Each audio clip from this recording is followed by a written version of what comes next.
My name is Antoine Gigal.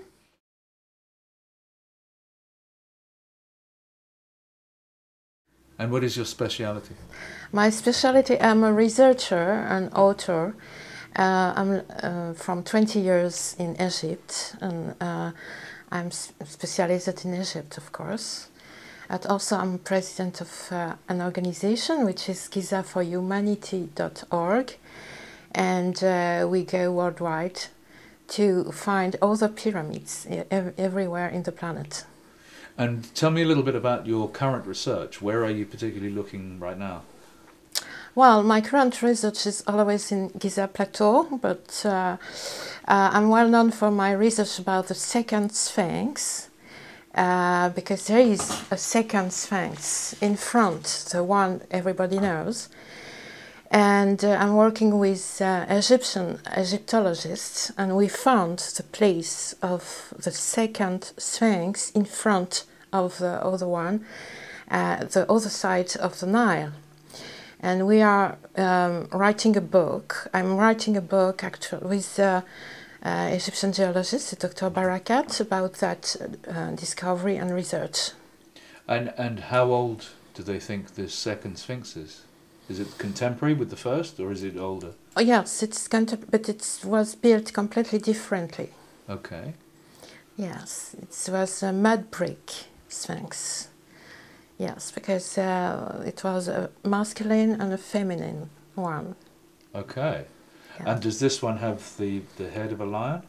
It is completely destroyed because during the earthquakes, ancient earthquakes, people took mud bricks to build houses. But we have the original place of it. We found it. Fantastic. And also my research is about subterranean network and about ancient technologies of Egyptians. We had a conference in Paris about ancient technologies. I invited Christopher Dern, and I'm making some research also with him. And my specialty is about hydraulic systems, because I rediscovered, because Flinders Petrie discovered a lot of things in 1880. A lot of dams and locks, and in Fayoum, which is at 100 kilometers south of Cairo. And for me, Fayoum, it's a fantastic place because you have very huge hydraulic systems and docks. The docks is coming from Giza, from the Cheops pyramid, until Fayoum. It is 80 kilometers south of Giza. So Christopher Dunn, he was the chap who originated the Giza pump theory, was he not? Yes, yes. I know a little about that. I read about that. Mm. And there are, they say, lakes and rivers beneath the Giza Plateau. Is that correct? Yes, that's correct. It is a huge research because people don't understand that it is hundreds of kilometers of research, because Giza Plateau is 100 kilometers long. It is not only the three pyramids and Sphinx people know. So it's a very huge research, and I'm working there from 20 years. Wow. So we are discovering things every day, but step by step, because we want to get a big picture, as Americans say it. And the big picture today of what we discovered is that 3,000 and 4,000 before Christ, and maybe much before, they were able to make docks, kilometers of immense, huge docks from Giza Plateau to Fayoum and inside Fayoum. It is a work needing much more stones than for the pyramid itself, you know. So it's incredible aménagement of the territory. So we're talking about massive building works. Exactly. Underground? No. This is visible. Okay. Also today. Okay. It is under the sun, but it is visible. And have you visited the subterranean area? Well, I'm well known also for my research about the drought and the subterranean network. I work about special stairs going very, very, very deep inside in Abu Awash place. And of course, you have hundreds and thousands of subterraneans in Giza Plateau. It's full of holes and pits and subterraneans. But it is normal for me because the most important things for the ancient Egyptian was the water. And they knew how to manage water. You have often the hieroglyph of pyramid. It is with the hieroglyphic of water together. So it is normal for me. Wow, okay. I mean, I've looked personally at Egypt for a long time. I've investigated myself as well, and this is all new to me, so I found that very, very interesting. I'd like to talk a little bit in broader terms about great ancient sites the world over. So obviously we have the ancient Egyptian culture. We also have the Mesoamerican culture, and the pyramids and the temples of the Olmecs, the Maya, the Aztecs. Why do you think that the ancients put so much effort into building these ancient monuments? I really think that the ancients were much more intelligent and clever than us. I mean, they were able to manage the energies of the nature and to survey all the energies of the nature much better than us. And so, pyramid, for example, is used to do many different things. It's not only a spiritual or a place or for cult or something. It's for astronomy purpose mainly, but also maybe a water pump and other functions too. So you have a wide range of different pyramids in the ancient civilizations, for example. Why do you think these ancient sites have such a powerful effect on modern people? Because it's questioning them.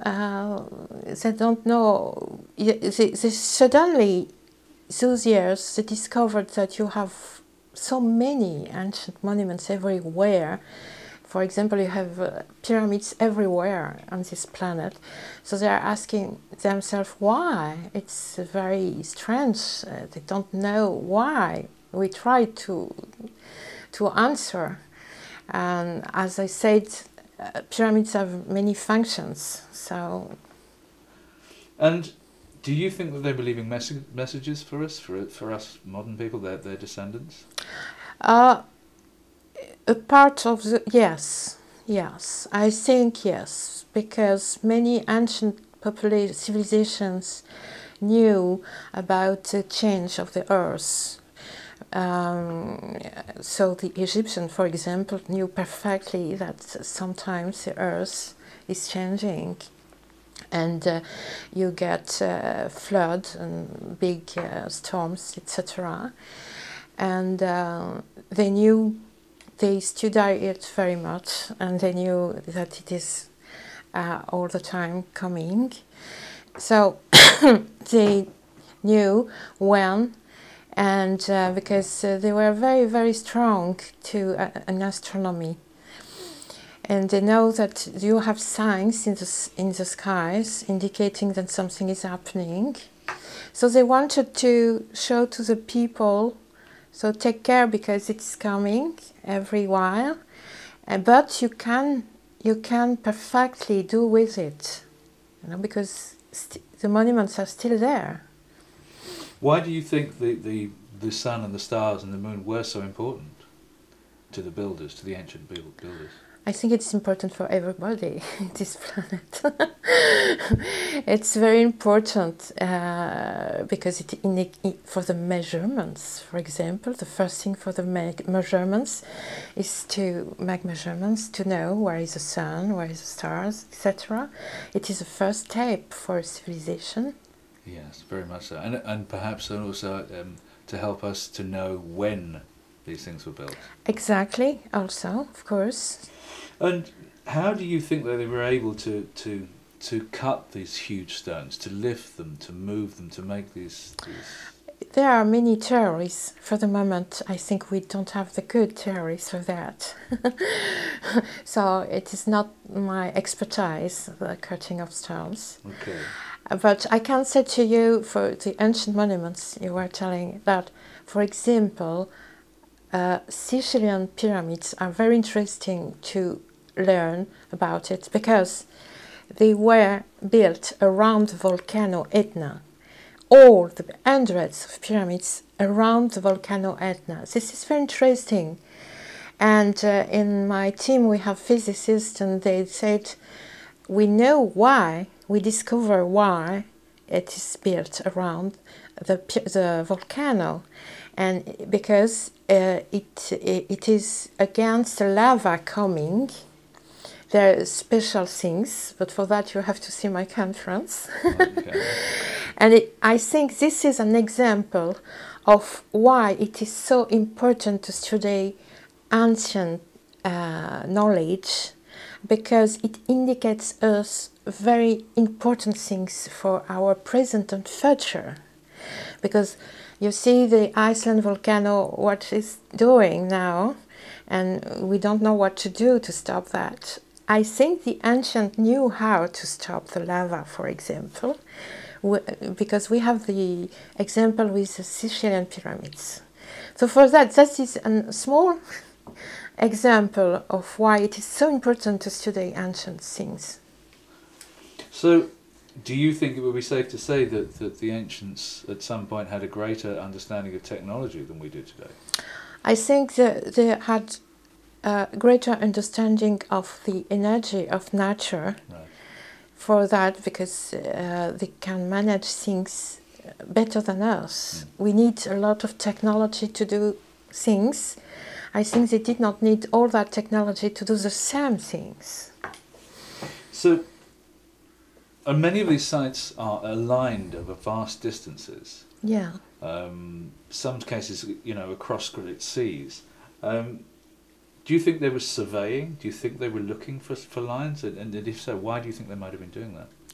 Yes, they were following the lines of the earth and the lines of the sky, which is in every civilization you have that. So it is, as I said, it is to manage better the energies of nature. Mm-hmm.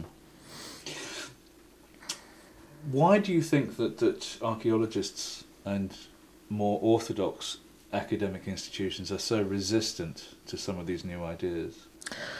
Oh,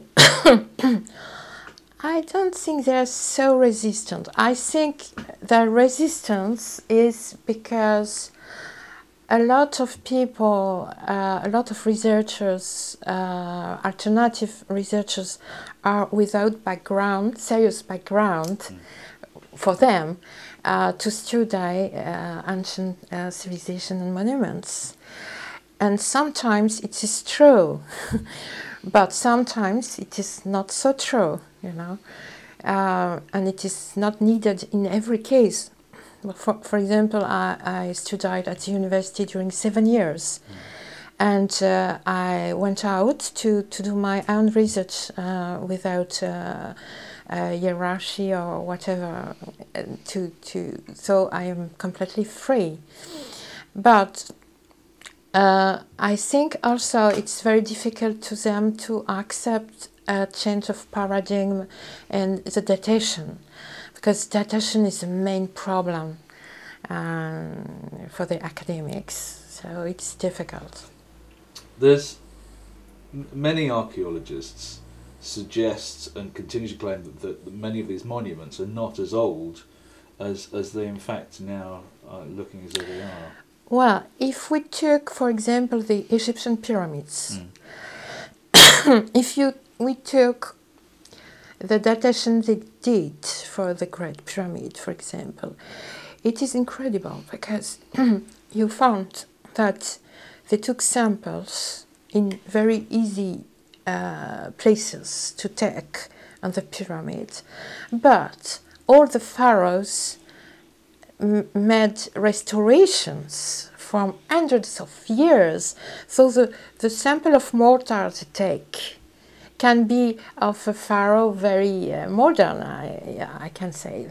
So if you want to make a datation of stones, you can't. It is mortar. You have to find mortar very deeply inside a stone system to get the true datation of it. So it is not so easy. Because the organic matter is only found in the mortar. Yes, exactly. I read a study that suggested that, particularly in regard to the pyramids at Giza, they did carbon dating on the mortar and found what they considered to be anomalous results, in that they seemed to be older at the top than at the bottom. Yeah. Now, if that's true, and I've no reason to think it's not, it seems to very strongly suggest that these were renovations. Yes, of course. It was not restorations and renovations. Of course, every pharaoh did a lot of restoration and renovations, so as we did. So to think that nobody did restoration before us, it's very stupid. There's a lot of dogma, shall we say, in Orthodox academy and in Orthodox archaeology that says the ascent of man was from the Fertile Crescent of the between the Tigris and Euphrates, circa 5000 to 7000 BC, and this is the chronology for the ascent of man. There's no hard and fast records that prove this. It's all supposition. Is it not equally valid to say that there could be wide differences in this? Yes, there are wide differences. The problem of the archaeologists today, for example, Egyptologists mainly, is that they completely forgot the work of the first archaeologists, like Mariette, like Maspero, like Flinders Petrie, like Ahmed, the first Egyptian Egyptologist, who discovered things proving that the datation is much more ancient. But they prefer to forget it, to don't see at it. It is more secure, because also the pressure of movements, like biblical movements, and so they don't want to find datation different from them. And also things like the king list, which looks at the pre-dynastic Egypt. They decided is a mythology. Yes, you have a fantastic king list from Manetho, and they only check the part of the king list they like, but they don't check the first part of the king list. Why? And Manetho was so serious in his work, and very well known for that, so they prefer to say, no, the second part is true, but the first is false. Why do you think that might be? Because the first part of the list is, they prefer to say Dynasty 0, which you can put everything in Dynasty 0. So because without this, of course, if you take the king list seriously, you have to completely rethink. Of course, you have to rethink every datation and everything. You have, for example, pharaoh who lived more than 500 years, etc. So it's completely impossible to them to accept that. But at the same time, they accept that in the Bible you have Enoch who lived 300 years old. Why they accept this and why they don't accept that? Because it doesn't fit the paradigm, as you say. Yes. Precisely so. Tell me a little bit about your research in Mauritius and Sicily. Yes. What have you found here? Well, in Sicily, I went there because I saw pictures of about 8 pyramids, small pyramids, but without any text, any information. It was pictures taken by a photograph, and I saw that pictures, and it was very interesting me because I recognized that it's the same pyramids than in Tenerife, in Spain, Canary. So I went there to find those 8 pyramids. I never found those 8 pyramids, but I discovered 23 other pyramids. So we went with my team and we discovered 23 other pyramids. And it was very interesting because we discovered 4 different shapes of pyramids. And as I said, it's completely around the Etna volcano. And in all the country, Sicily is a white island. You have only 1 pyramid in the center, exact center of the island. And all the others are around the volcano. Wow. And when you talk about the shape, I seem to remember that some of them had a convex side with a curved side. Yes, that's right. And I show that in my presentation. You have conical pyramids, you have triangular pyramids, you have convex, I don't remember. Concave. Concave, yes. Yes, and you have rectangular pyramids, but all with degrees and always a road to go around the degrees, upstairs, and all facing the volcano. Wow, okay. And have you managed to make any measurements of the effects that these are producing? Difficult thing to do, I know. It's a huge work. Yeah. We need more research to do that. We wish to do that because it's very interesting, because it's about archaeoacoustic and research about that and the volcano. Wow. And you have walls of lava just stopped in front of all the pyramids. Very huge walls of lava just stopped in front of the pyramids. Very spectacular. Very interesting. Okay, we've talked a little bit about how these energies have worked and how the ancients understand them. And there is something to suggest that they've been built in concert with or in sympathy with the earth energies for many of these monuments. How do you think these energies could be scientifically recorded? For me, that's completely other part of research. I don't do. My research is very material. We want to prove material things. I mean, for example, for the Sicilian pyramids, for us it's obvious that it is technology, for example, to stop the lava. So all the spiritual aspects or other kind of aspect like this, we don't enter in it. We've talked a little bit about megalithic sites all over the world. Do you have a personal favourite? Is there one place that is your favourite? Oh yes, definitively is Giza Plateau, but the Giza Plateau going 80 kilometers long. Yes, definitively. And when you say 80 kilometers, I've been to Giza, when you say 80 kilometers long, are you talking about into the Great Western Desert? No, I mean south. You go from, for example, from Abu Rawash, which is in the north. The first pyramid is not the Great Pyramid, it is Abu Rawash Pyramid. And then you have Cheops, Khafre, Mykonos, and then you have Saqqara, etc., etc. And the final, for me, of Giza Plateau is Awara Pyramid and Ilahun Pyramid, which is completely beside Fayum Depression and Fayum Lake. So it is 80 kilometers long. That's long. That's yes. Long. And do you have any ideas about when this might have been built?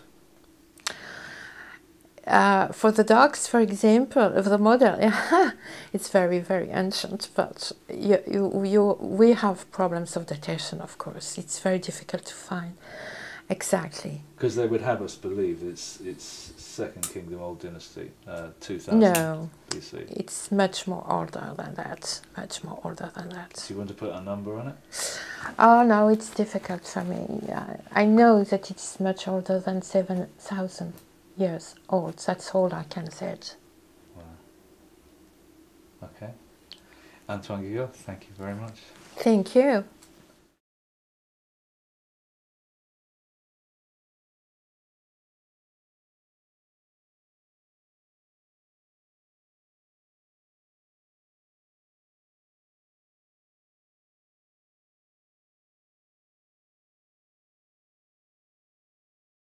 Megalithomania.